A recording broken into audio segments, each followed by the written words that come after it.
Halo, selamat datang di Amnesia in Case, dan dimana kita bakal menggali-gali tentang Ali Martopo, tokoh yang bakal kita bicarakan di podcast aku.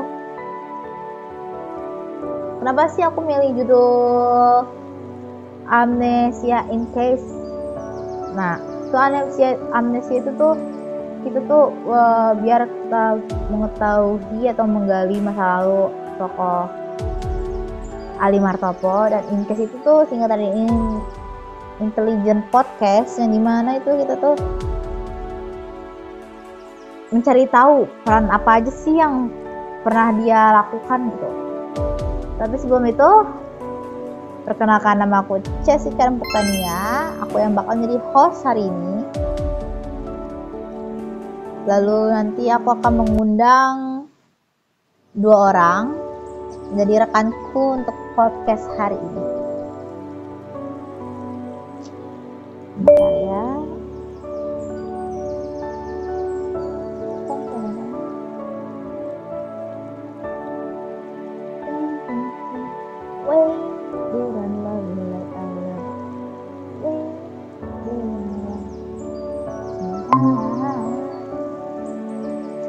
Halo Najwa.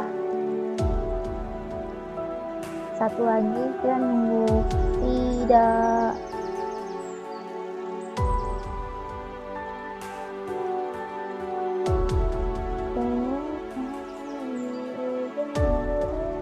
Kemana dia? Nah, selamat datang di bentar. Selamat datang di podcast kita hari ini. Kita akan membahas sosok yang penuh misteri dan strategi, yaitu Ali Martopo, berdasarkan buku Rahasia-Rahasia Ali Martopo dari seri buku Saku Tempo, bersama saya dan 2 narasumber, yaitu Fida dan Najwa. Halo semuanya. Halo guys.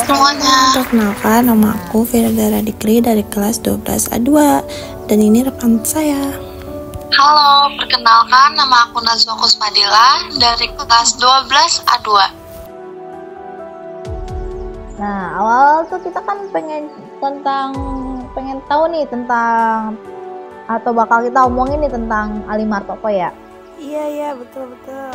Nah, yang aku baca-baca tuh masa lalu Ali Martopo tuh mencakup berbagai pengalaman penting yang membentuknya menjadi salah satu tokoh sentral dan sejarah politik Indonesia, khususnya di masa Orde Baru nih kan ya. Berikut adalah beberapa aspek tuh yang aku baca-baca dari buku tuh. Yang pertama tuh latar belakangnya kan ada ya, aku lihat-lihat nih ya.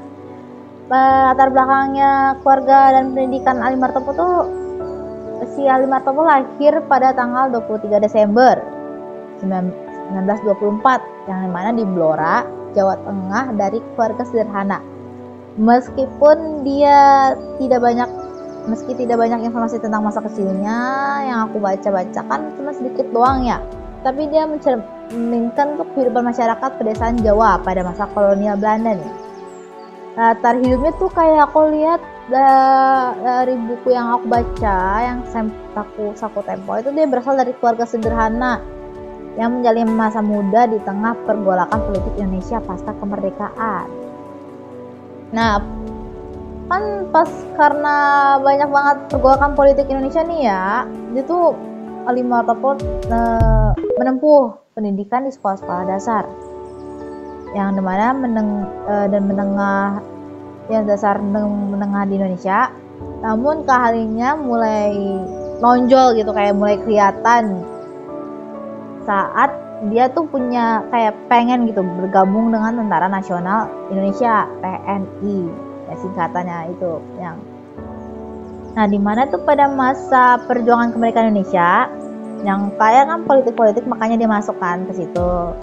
Nah, dia tuh sebagai seorang perwira militer yang menunjukkan kemampuan dan strategi dan kemungkinan yang membawanya ke posisi penting tuh, yang diangkat jadi kepala semuanya dalam struktur militer Indonesia. Terus Ali Mortopo dalam perjuangan kemerdekaan Indonesia kan melawan penjajahan tuh kan, karena dia udah diangkat tuh kayak dia tuh turun tangan gitu kan, kayak ikut perang lah melawan penjajahan. Nah terutama saat Indonesia baru merdeka tuh, yang dimana tuh banyak banget hal yang terjadi, entah dari sono. Nah itu kan kayak wah. Terus sebagai anggota TNI, ia turut berperang dalam beberapa peristiwa besar di awal masa kemerdekaannya itu tuh. Setelah perjuangan kemerdekaan, Ali Mortopo sempat terlibat dalam kegiatan intelijen, yang dimana ia menjabat dalam berbagai posisi strategi di Badan Intelijen Negara yang disingkatin dengan BIN nih, yang memberinya peran kunci dalam pengawasan politik dan mengambil keputusan penting pada masa Orde Baru, yang mana tuh kayak politik pemilu lah ya, masa Orde Baru. Nah salah satu langkah yang dilakukan oleh si Mortopo itu tuh mendirikan operasi khusus ya, kayak OPSUS singkatannya ya, yang katanya sih berfungsi sebagai intelijen yang lebih langsung menangani masalah-masalah domestik dan menjaga kestabilan politik di masa Orde Baru nih. OPSUS tuh menjadi salah satu instrumen utama dalam menjaga domestik politik Soeharto, yang dimana dia udah menjadi kepala presiden ya, presiden ya atau apa dia, dan memastikan bahwa tidak ada gangguan terhadap kestabilan pemerintah gitu. Jadi kayak tangan kanannya Soeharto apa gimana dia itu. Nah lalu tuh kedekatannya dengan Presiden Soeharto kan kayak itulah, kan salah satu kepercayaannya lah kayak tangan kanannya Soeharto, presiden dimana yang Soeharto tuh presiden kedua Indonesia kan setelah Soekarno. Nah kedekatannya dengan Soeharto tuh kayak membuat akses yang penting gitu dalam mengambil keputusan politik dan bijaksana pemerintah. Ya kadang tuh kan karena dia karena orang kepercayaannya, orang tangan kanannya si Soeharto, dia tuh kayak sering kali berada di balik layar dalam merumuskan kebijaksanaan strategi Indonesia pada masa Orde Baru nih. Nah ya lalu apa ya setelah itu? Nah, pemikiran tentang stabilitas dan pembangunan. Kalian tahu nggak? Kan kita kan ngomong Oke, Ci, aku coba jelasin sedikit ya. Pemikiran tentang stabilitas dan pembangunan. Sebagai seorang pemikir, Ali Mortopo mengembangkan konsep-konsep strategis seperti konsolidasi nasional yang menekankan pentingnya stabilitas politik sebelum pertumbuhan ekonomi. Pemikirannya ini sangat berpengaruh dalam kebijakan pemerintahan Soeharto yang berfokus pada stabilitas sosial politik sebagai syarat untuk pembangunan ekonomi. Kayak gitu sih, Ci, kalau menurut aku. Coba ya, rekan aku akan menjawab pertanyaan selanjutnya. Nah, yang selanjutnya itu ada keterlibatan dalam integrasi Timor Timur.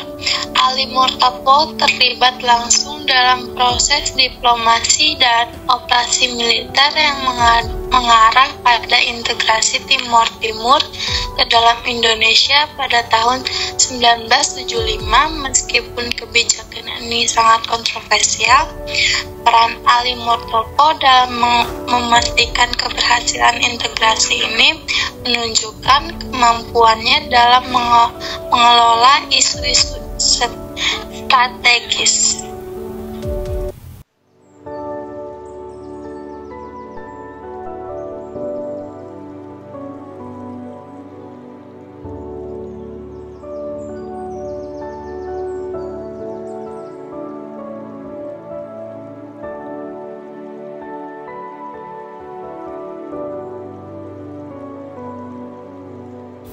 Oke, selanjutnya kontroversi dan warisan. Meskipun kontribusinya besar dalam menjaga stabilitas politik, warisan Ali Mortopo sering dipandang kontroversial karena pendekatan kerasnya dalam menanggapi oposisi politik, termasuk penggunaan metode intelijen yang represif. yang dimana itu mengundang kritik terutama dari kalangan yang menuntut lebih banyak kebebasan politik dan hak asasi manusia nih.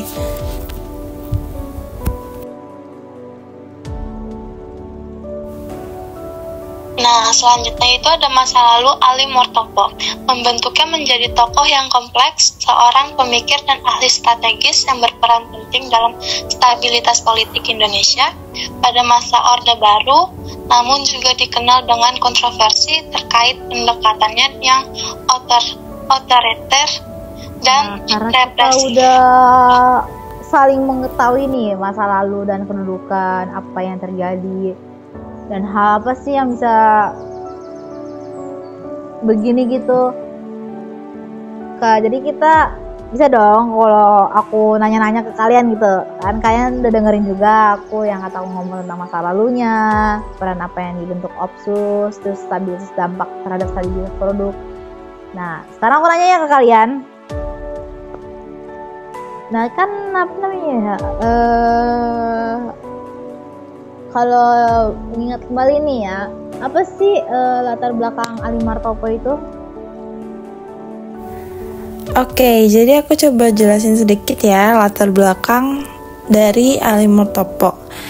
Jadi, Ali Mortopo berasal dari Blora, Jawa Tengah, dan memulai karir militernya di TNI. Kecakapannya dalam strategi dan intelijen membuatnya menjadi tokoh dekat dengan Presiden Soeharto dan berperan penting dalam politik Orde Baru. Lalu peran dalam pembentukan OPSUS apa? Peran dalam pembentukan OPSUS, Ali Mortopo mendirikan operasi khusus atau OPSUS sebagai instrumen intelijen untuk menjaga stabilitas politik dan mendukung program pembangunan pemerintahan Soeharto.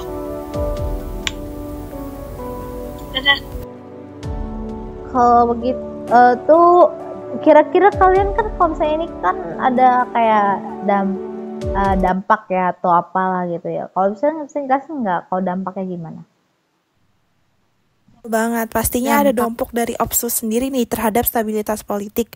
OPSUS itu berperan besar kan dalam mengontrol oposisi dan mengarahkan dukungan politik ke Golkar. Ia menjadi partai utama Orde Baru. Nah, pendekatan ini tuh menciptakan stabilitas politik meskipun sering dikritik karena sifatnya yang represif gitu.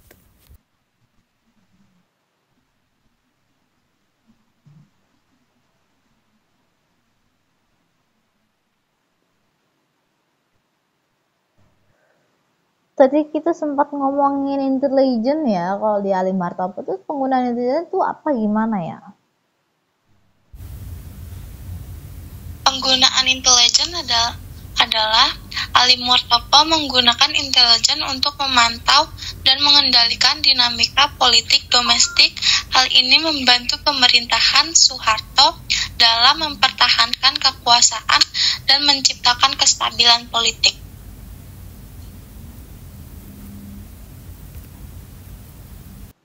Terus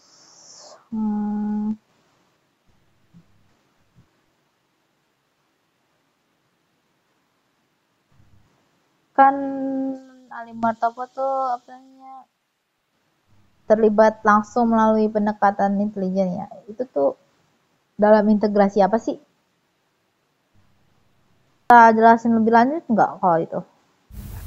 Jadi dia melalui pendekatan intelijen dalam integrasi Timor Ci, yaitu kontribusi dalam integrasi Timor, Ali Mortopo terlibat langsung melalui pendekatan intelijen dan diplomasi untuk mengintegrasikan Timor ke Indonesia pada tahun 1975. Namun, integrasi ini menimbulkan konflik politik dan keamanan. Kalau dari semuanya nih kan ya, menurut kalian gimana sih tentang menurut kalian ya gimana tokoh Ali Martopo ini? Bisa nggak kira-kira kayak meraba-raba gitu kayak dia gimana orangnya atau sikapnya gimana gitu? Kalau menurut saya sih Ali Murtopo adalah sosok yang sangat berpengaruh ya dalam sejarah Indonesia. Namun, saya juga melihat banyak kontroversi terkait tindakan-tindakannya nih. Kalau menurut kamu Najwa gimana nih? Secara keseluruhan, menurut saya, Ali Murtopo adalah simbol bagaimana strategi politik dan intelijen dapat digunakan untuk menjaga stabilitas dan kekuasaan. Adalah kayak ada yang mau pikiran kayak mau diungkapin nggak tentang Ali Murtopo? Kalau menurut saya sih nggak ada ya. Vida?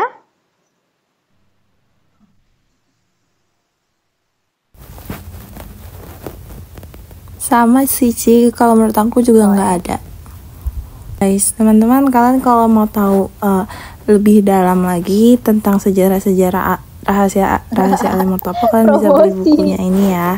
Ayo. Kalau menurut aku di bab yang paling menarik tuh ada di 3 lembar Polaroid Super Semar ya, karena di bab ini tuh membahas lebih mendalam soal misteri di balik dokumen Super Semar. Disebutkan bahwa Ali memiliki peran penting dalam memastikan Super Semar menjadi alat legal untuk transisi kekuasaan, yaitu 3 lembar Polaroid. Itu adalah metafora untuk bagaimana Super Semar divisualisasikan sebagai dokumen sederhana, tetapi dampaknya luar biasa besar dalam sejarah politik Indonesia. Oh iya, kalau diinget-inget tuh ada ya, setelah Ali menyikut Sumiskon, itu tuh maksudnya gimana ya? Menarik banget nih pada bab ini. Kalau di bab setelah Ali menyikut Sumiskon itu, yang dibahas itu tentang konflik internal di antara elit Orde Baru, yaitu Sumiskon adalah salah satu figur militer yang dianggap terlalu dekat dengan Soekarno. Ali dengan gaya khasnya menggunakan intrik untuk menjatuhkan Sumiskon sehingga dia bisa memperkokoh pengaruhnya di lingkaran militer Soeharto. Yang selanjutnya akan dijelaskan oleh rekan saya. Nah, yang selanjutnya itu ini juga menunjukkan sisi khas Ali Murtopo. Dia dikenal sangat ambisius dan tidak ragu untuk menyingkirkan siapapun yang dianggapnya menghalangi jalan. Dari kasus Sumiskon, kita bisa melihat bagaimana Ali menggunakan kombinasi strategi politik dan militer untuk melancarkan tujuannya. Kan yang aku baca tuh di buku Tempo buku Ali Murtopo itu kan bab 7-nya tuh My Country, My President kan. Bab terakhir ini sepertinya lebih personal ya. Kira-kira apa aja gitu yang dibahas di sana? Benar, bab ini menunjukkan sisi pribadi Ali Murtopo, terutama loyalitas terhadap Soeharto. Ungkapan My Country, My President mencerminkan filosofi Ali di mana kepentingan bangsa menurutnya sangat terkait dengan keberlangsungan kepemimpinan.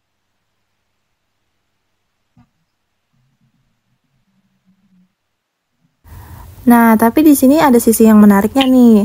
Karena loyalitas itu tidak sepenuhnya tanpa pamrih, bab ini menyiratkan bahwa Ali juga sangat pandai menjaga posisinya agar tetap relevan di lingkaran kekuasaan. Ini menunjukkan perpaduan antara dedikasi dan strategi yang sangat khas pada dirinya. Oke, jadi kita kalau dalam ringkasan dari semua yang tentang kita bahas dari awal sampai akhir, ini kita bisa melihat tuh Murtopo tuh sebagai sosok yang kompleks ya, seorang strategis, inovator, tetapi juga kontroversial kan. Betul banget. Terima kasih Vida dan Najwa atas diskusinya. Untuk mendengar, jika kalian penonton ini yang pengen tahu lebih dalam lagi, bisa beli buku. Ya Tempo itu. Podcast sekian dari kita. Ini sangat seru banget ya guys ya. Intelligent Podcast. Amnesia Incast aja. Nah, sekian dari kami podcast ini. Aku harap kalian semua yang mendengar. Sekian dari kami guys. Dadah. Enjoy lah ya. Tidak terlalu pusing. Siapa tahu ini kan kalian jangan lupa untuk like, subscribe, dan komen. Baru tuh konversial intelligent gitu ya. Terima kasih. Dadah. Dadah. Dadah semuanya guys.